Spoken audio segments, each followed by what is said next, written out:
Welcome back, tech friends. My name's Gareth. This is Tech Check. Today, MATX build, all white, specifically targeting 1440p.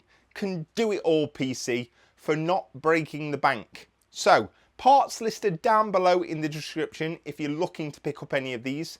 But to give you a rundown, we've got this Aorus Elite AX motherboard. We've got an RTX 4070 Ti. We've got a Ryzen 5 7600X. An 850 watt ATX3 PCIe Gen 5 gigabyte power supply. We've got this Arctic Freezer 3 360 all-in-one.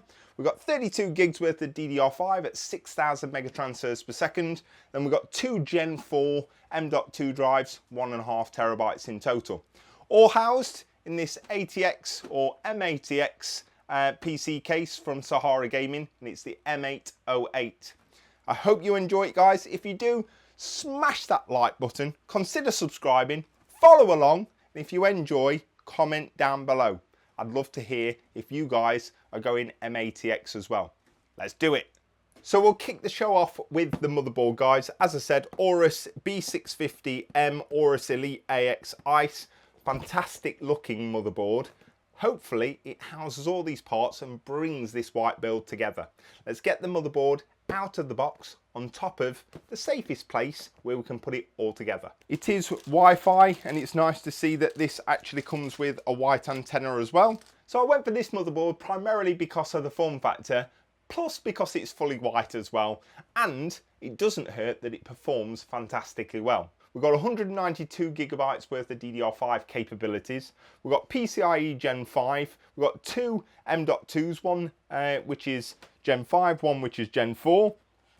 At the back, we've got USB-C, USB 3.2, loads of connectivity, HDMI DisplayPort, and then we've got 2.5 gig LAN. We've also got Bluetooth and Wi-Fi and plenty of audio outs as well. From an RGB perspective, you've got a 5 volt header and a 12 volt header down here. We've also got the same up the top, plenty of fan connectivity, and it's going to be perfect for this particular build.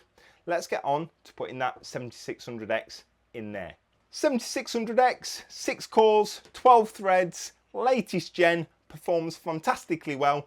It's under £200 here in the UK as well, and I think it is an absolute bargain, guys.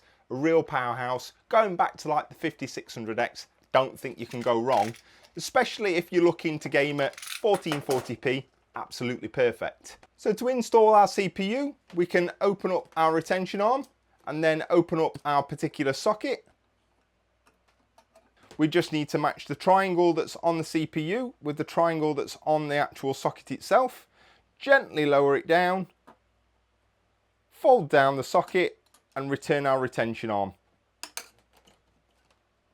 Keep hold of this just in case. Next up is our Cras XR5 from Clev. Fantastic RAM, guys. I absolutely love this particular RAM. Again, 6,000 megatransfers per second, two 16 gig sticks, so giving us 32 gigs in total. Don't think you can go wrong with this RAM. It's around 100, 110 pounds here in the UK. Looks absolutely fantastic and can be synced with all the latest RGB software as well. When we're installing a RAM, we always want to make sure that we put it in slots A2 and B2, so slots 2 and 4. We can slide each side in, even pressure until we hear a click. Exact same for the second one. RAM fully installed. Let's move on to our two M.2s. Onto our NVMe's, we've got 2 in total. There's a reason for that. Make sure our system stays nice and snappy, clutter free. We use one, which is the smaller one, the 500 gig for our operating system, the larger one for our games library. So the top one is going to be our operating system, and then the second one is going to be our larger drive. Let's get them installed. To install it, we just need to remove our heatsink.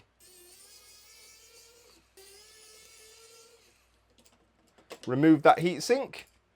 And at the back of here, we'll see that we've got these 2 thermal pads. We'll take our first drive, which is the 500 gig one. And these are Gen 4 drives, guys, and they're also really, really quick as well. Around 7,500 megabytes a second. So they're no slouchers. All we've got to do is put it at a 20-degree angle, slide it in, line it up, open our catch and then lock down our quick locking mechanism. And we're going to do the exact same for our 1TB drive. So same again, 20 degrees, slide it in, line it up, open our catch, and then lock it down into position. We can then go ahead and put our actual thermal guard back in place. Once we've actually removed these two covers, there we go, and then that can slot nicely back in place and we can lock down the screws. And there we have it, in a jiffy, RAM, CPU and our two M.2s all installed. Time to get our motherboard into the case. So as we talked before guys, you've seen me building this particular case quite a few times. I absolutely think it's a really good case. So it's the Sahara Gaming M808W. It's an MATX case, fish tank case, dual chamber, smaller form factor, and as you can see, all in white, so it's in keeping with the rest of the build. That being said, let's get off this front and rear panels, get the motherboard nicely installed.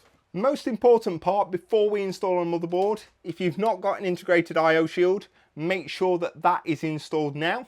But we can go ahead and lower down our motherboard, making sure that we don't catch any of the actual cables for our fans.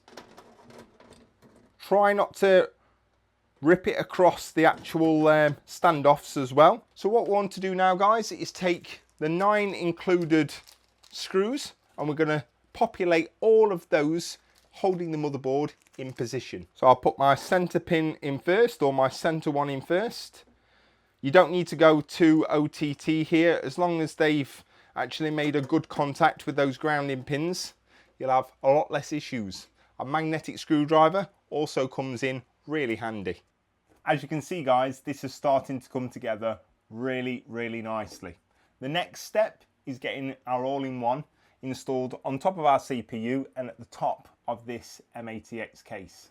Let's do that. So the all-in-one in question is this Liquid Freezer 360 ARGB from Arctic. Amazing performance, looks fantastic as well, and a total update and refresh over their award-winning Liquid Freezer 2. So you can't really go wrong guys. I think this cost me about £100 and it's absolutely performs amazing, but also looks really nice and will be in keeping with the rest of this build as well. Let's get it installed. To make this the easiest installation, I've gone ahead and I've connected our CPU connector and our 5V 3-pin connector, and we've pushed that into our block and we've just wrapped them cables around the side. Now don't fret guys, we do have a cover here which is going to cover all of this, so you won't actually see any of that. It's going to look really nice just like that.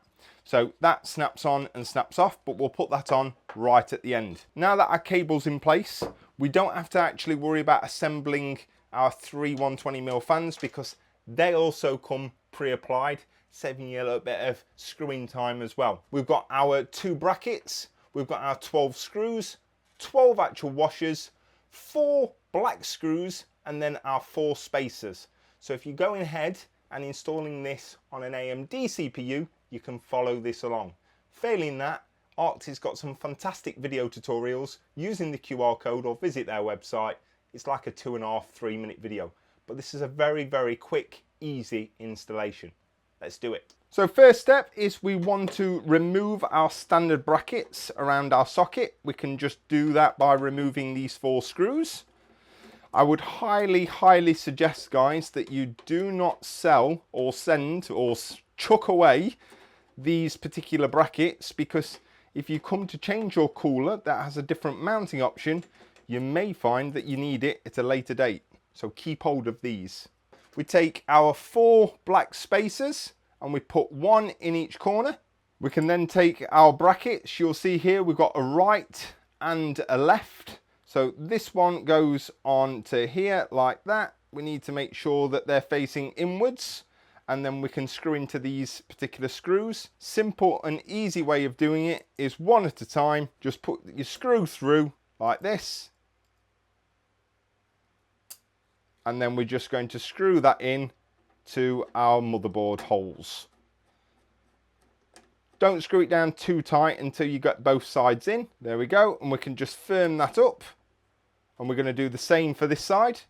So now that we've got our bracket in place, next step, we want to lower in our all-in-one, drop that in nicely into place. You want to take 12 of the smaller screws and 12 washers, and all we're going to do is line up our radiator and screw it in. I would highly suggest that you don't over tighten these at this moment in time, because if you do, you will have no flexibility when you're trying to maneuver it into position. Just pre-thinking here, before I go ahead and put all of those screws in, it might be a very, very good opportune moment to go ahead. I can already foresee a very, very large issue. We have our EPS power connector for our CPU down here, and with the greatest will in the world, I'm never going to be able to connect that in there. So what I'm going to do is I'm going to actually just remove these few screws that I've just put in here. We're going to lift our radiator back out, and we're actually going to connect our EPS power connector, saving us a lot of time a little bit down the road. We'll come on to the power supply very shortly. I just want to get that EPS power cable installed. For those that are interested, guys, you'll identify the PCIe power cable. You've got one 8-pin one side with a small connector, and then you've also got the main connector, which is split into two 4-pins. So very, very easy to distinguish. So we need to make sure that this side goes into here, and all we're going to do is push that in. Make sure you've got a good connection. There we go, and then we can fold the rest into the back. So now our EPS cable is pushed through to the back, we can go ahead and re-put our radiator nicely back in place, and go ahead and put in the 12 screws holding it nicely in place. Next up is our thermal paste. We can go ahead and put a nice little dollop of MX6 in the middle. You can do an X, you can do a smiley face, whatever makes you happy. Just make sure that you've got enough to cover the whole surface area. We can then line our two posts up, and then once you've got it lined up, we can go ahead and turn each one and attach. It's much easier to get the first one on, and then you can go ahead and get the second one. Do a few turns one side, and then do a few turns on the other. And you just want to make sure that this is not too tight, but it'll bottom out when you've gone far enough. There we go. Right, next step is we've got two actual cables coming off of here. We've already mentioned one is a 3-pin 5-volt for our RGB, and the other one is for our CPU. We want to connect our 4-pin onto our CPU header, which is up top up here, this grey one. And we can hide these cables afterwards. We've then also got a 3-pin 5-volt addressable connector, and that goes up here.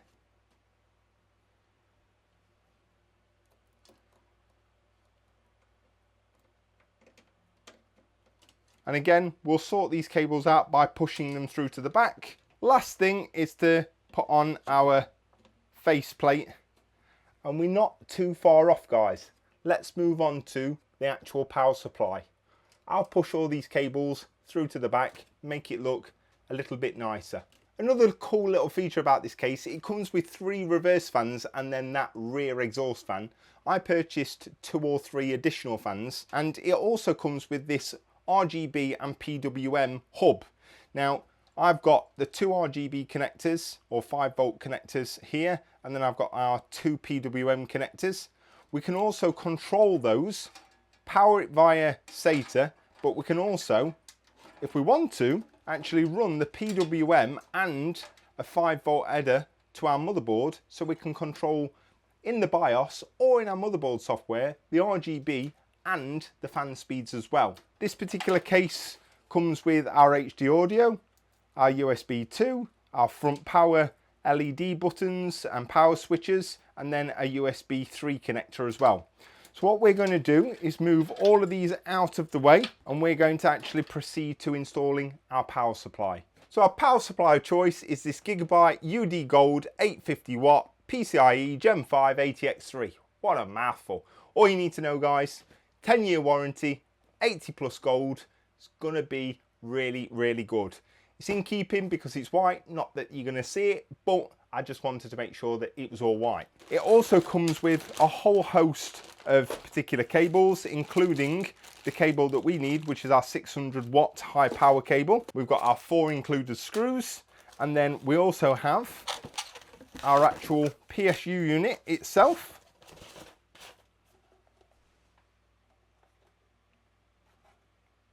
And then we get this little cover over the back. I don't know whether they think we're going to be shoving our fingers in there, but ultimately, guys, smallish form factor, not too big at all. Loads of connectivity, 850 watt will get the job done. So we'll peel off this, give us access to our connectors. This is our 24 pin. That goes into our motherboard. These two go into our power supply. So all we've got to do is make sure that our connectors are correctly positioned, and we want this going all the way in. And then we can push our second one in. We need our SATA power connector. So we can push that into any of these 6 pins. That's that one. And then we've got our 600 watt high power cable. And that's a really nice cable actually, guys. Really nice cable. You want to make sure that your 4 sense pins are all the way in. And that's nicely all the way in as well, guys. Last one to connect is our CPU or PCIe connector. Now, that one wants going in, if I can just give myself a little bit more room, into one of those. Push that one all the way in as well. Last thing to note here, we also want to make sure that this is facing outwards. We don't want to be putting it against the back of the motherboard tray. Lower this into position. And as you can see here, we've got plenty of room where we can put all of these cables at the back. We'll take our 4 power supply screws. Don't try and get the first one all the way in too tight. Just put it in, leave it 3/4 of the way, get all the rest in, and then that should make it a lot easier. So the first thing I'm going to do is I'm going to connect our SATA power cable to our SATA connector for our RGB hub here. We also want to push our 24 pin through to the front of our case. I'm going to push my high voltage power cable through to the bottom of these grommets down here. And then we want to go ahead and push all of our front IO through to the relevant places. We've then got our PWM connector and our 5-volt addressable controller through the bottom as well. Don't worry about the back too much, guys, because we need to do a lot of cable management here. It is a solid back panel as well, so you're not going to see it, but for orderly fashion and easily accessibility, it's nice just to have it a little bit tidier. We'll start with the largest connection. So all we need to do is bend this around, make sure the connector is on the right, make sure you push it all the way in and you get a nice click. We'll move on to our JFP1. So we've got our power switch. It's easily identified via the triangle on the bottom, and that goes on these connectors down here. What I would say, guys, it's very, very tight down here. Type in your motherboard manual JFP1, or you can go on Google, type in your motherboard name and model, and then look for JFP1 layout. It'll give you a larger view. Very, very straightforward, but a lot of people struggle with this bit. You build it all, you press your button, nothing works. Nothing more frustrating. Take your time right now. Reset switch goes right below our power supply button. Our hard drive goes in the bottom left hand corner, and then our power LED and negative and positive, the positive goes on the left and the negative goes on the right. I like to do these ones both together. I find it's a little bit easier, and then you can slide those nicely on, and then the excess can go through to the back. Next up is our HD audio. You'll see we've got a blank right on the top row. Make sure the writing is facing at the bottom, and turn it around, and that goes in this bottom audio connector. Then we've got our USB 2. We've got a blank in this bottom left hand corner. All you've got to do is make sure the actual writing is facing up, and then you can put that in any of those 2 USB connectors just there. Next up is our USB 3. That goes into this bottom connector just here. Line it up, make sure the clip is lined up as well. Push it all the way in. There we go. And the last two connectors are our PWM to control our hub, and that can go onto a fan header at the bottom down here. And then we've got another 3-pin 5-volt connector, which is just here, and that can go onto our connector down here as well. What we're going to do now, guys, is push all the excess through to the back, and we'll move on to the graphics card. A quick tidy up of the back, looking good. Back panel. For the graphics card, we've got this Gigabyte 4070 Ti Super Ice. It comes with our white on black, so it's going to cool quite nice in here as well. We're going to have a little bit of RGB. Peel that off. We've got a nice back plate, pass-through design, 3 display ports and 1 HDMI 2.1 as well. And again, we've got our high voltage power connection, which is there as well. So let's get all of these out. Take our connector off. We can slot in our graphics card. Firm pressure and you should hear a click. There we go. We can go ahead and connect our high voltage power cable. And then we're going to lock it in position using these screws. We'll put our cover back in place. We'll lock that into place with the last screw. We're now in a position, guys, where we're going to actually test boot this to see if we go through to the BIOS. Fingers crossed. So we've reached that critical point, guys, where you're either going to be in love or it's going to turn into a nightmare. So power switch, turn on. Power button. That's a good sign. I always love it when all the RGB comes on. All of the RGB. We've got a fighting chance. We're looking for the boot screen now, or the splash screen. And that's an absolute beauty to see. So FTPM, so press yes. That should take us straight through to the actual BIOS, guys. So Ryzen 5 7600, 32 gigs worth of DDR5.